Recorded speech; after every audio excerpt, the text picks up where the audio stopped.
One of the great things about street photography is that there are so many different styles and approaches that you can take. There isn't one way that is street photography, and that just makes it a great avenue for your own creativity and how you express yourself. However, there's one thing that you'll find throughout your process doing street photography, and that's how much your focal length influences the kind of style and approach you have to street photography. A wide 28mm lens probably invites you to get closer to your subjects, and maybe that prompts you to move quicker around the streets. A longer focal length, something like this 73mm, which will be the focus of today's video, this isn't going to be as well suited for that faster pace of street photography. And so naturally, you'll probably find yourself moving a lot slower, and you'll maybe looking for more abstract compositions. Now, obviously, this isn't the only way you can approach street photography using a wide and longer focal length, but this is just what I've experienced going back and forth between wide and longer focal lengths. I actually made an entire video on how longer focal lengths have been changing my street photography a while back, so I don't really want to bore you by repeating most of that information in this video. Instead, I'm going to hit up my local Chinatown, bring along the XE4 and this XF 50mm f2. This equates to a 73mm in the full frame equivalent terms. So it's a decently long focal length, and it makes for some pretty awesome photos. This quickly has become one of my favorite lenses, and you'll see later on why that is.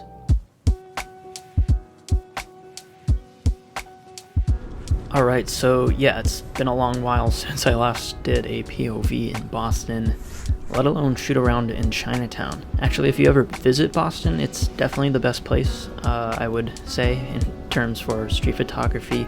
You just have so much more color, and I don't know, the light hits different out here, and there's a lot more people. So, you know, this is usually where I would go for street photography.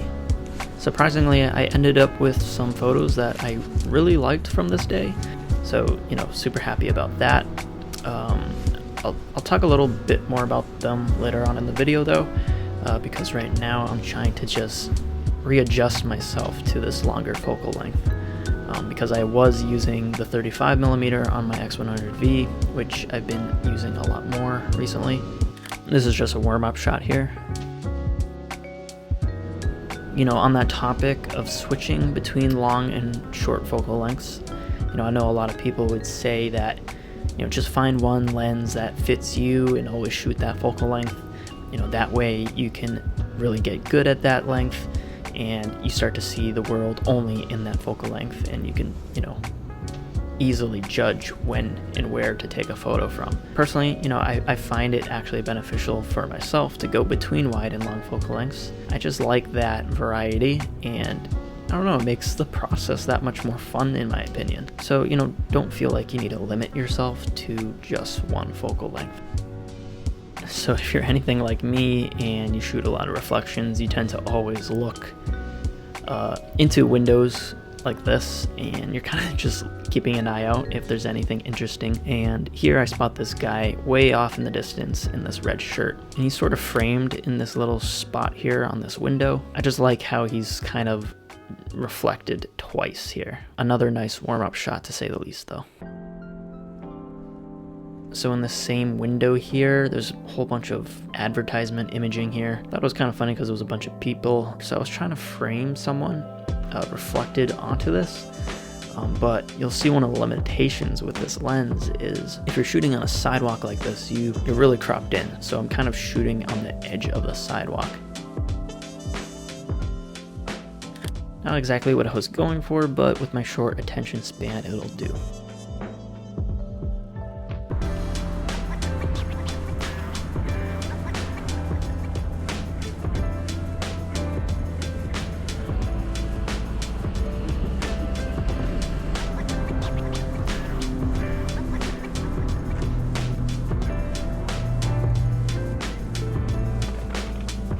So a bunch of people lined up here. This is a Vietnamese sandwich shop that I actually haven't been to yet and I need to check out. But I actually noticed another reflection here of one of the people standing there.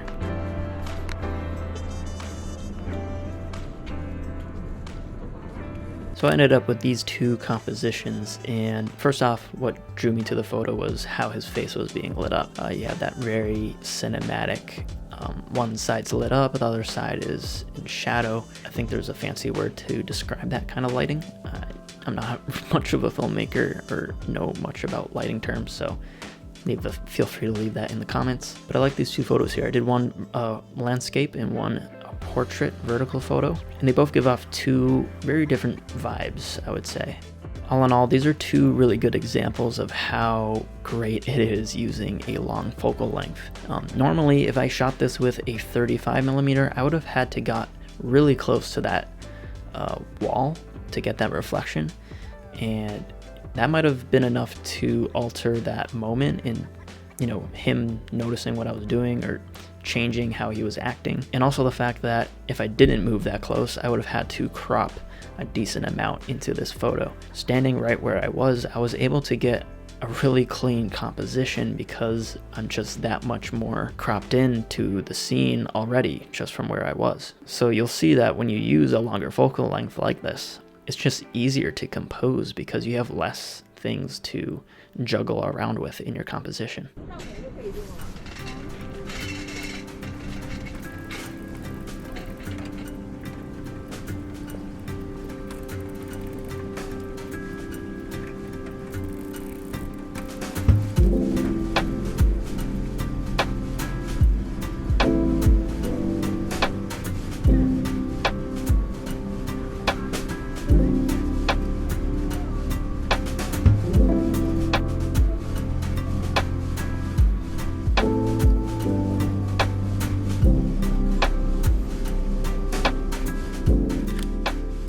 This is just another great example here. I probably wouldn't have been able to get this photo with this specific composition without cropping it heavily if I had used something like a 35mm, or I'd just have to be really lucky for her to not notice me get that close to her car. And honestly, I'm not that comfortable doing something like that. So, this longer focal length, it really lets me get photos I otherwise wouldn't have been able to get using a wider focal length.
I noticed that guy in the reflection, he's wearing a yellow shirt, but I just missed the shot there.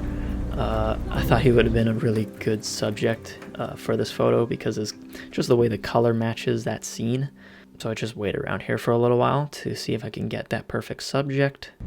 That patience actually ended up paying off because that same guy in that yellow shirt ended up walking by me, and I ended up getting the photo I wanted after all.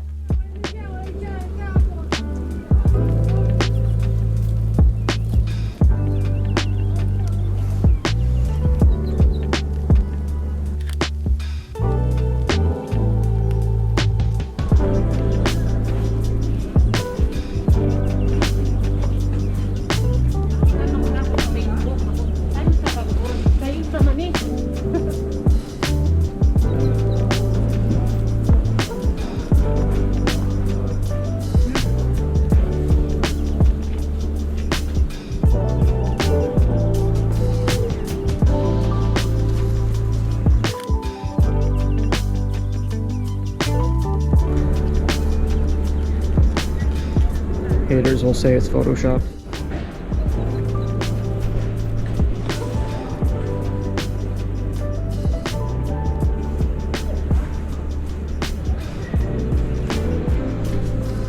So I was a little too close there. I'm seeing this reflection here with this text. That yellow text just popped out and it caught my eye. I really like this photo. I think it's just the words that were in that puddle. This is time with, but for some reason I read it more as with time. And I don't know, I really felt something in that photo. Not really sure what it was. This was definitely one of my favorites from the day, and unfortunately I didn't get it on my GoPro. Definitely try to pull an Ernest Haas with this photo. If you don't know who that is, he's definitely one of my favorite, maybe biggest inspiration for street photography. And there's always this aspect to his photos where the photo is like bordering something that looks like a painting. And I don't know, I get that with this image.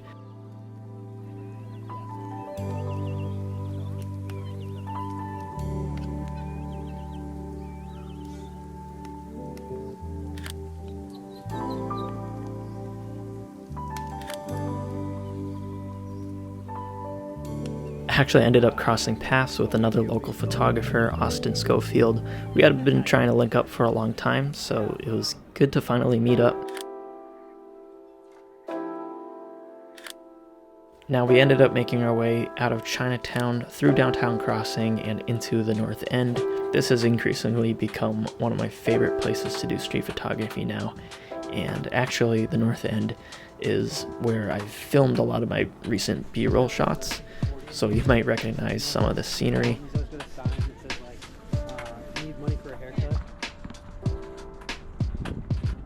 So Austin actually had the idea of hitting this garage rooftop, and that was a great move because I ended up with another favorite from the day.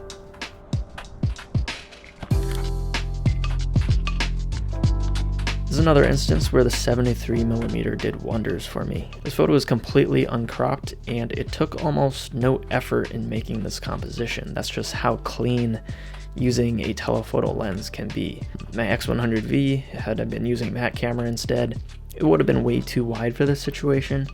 Probably wouldn't have been able to, take the photo of this particular subject. I probably would have had to, maybe end up taking a photo of the skyline or something. Instead, I ended up with this photo, which has a much more interesting moment.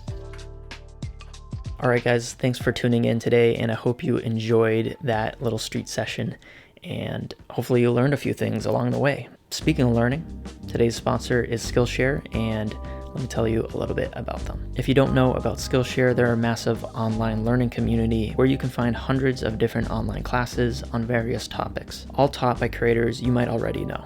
On this YouTube channel, it's primarily focused on education, but there's only so much you can really do in terms of making it a streamlined approach to learning. When it comes to something like learning online, Skillshare makes that process distraction-free, ad-free, and organized in a streamlined way that tracks your progress. I just recently wrapped up watching fellow YouTuber Olier's new Skillshare class on taking better photos with your phone, and I was quite amazed at how powerful these iPhones have gotten when it comes to taking photos. So much so that I actually want to make a future video on this channel, specifically on mobile street photography. But you can check out Olier's new Skillshare class and all the other classes Skillshare provides completely for free, because the first 1,000 of you to use the link in the description will get a free 1 month free trial to Skillshare. Alright guys, thanks for hanging out today. I'll see you all next week.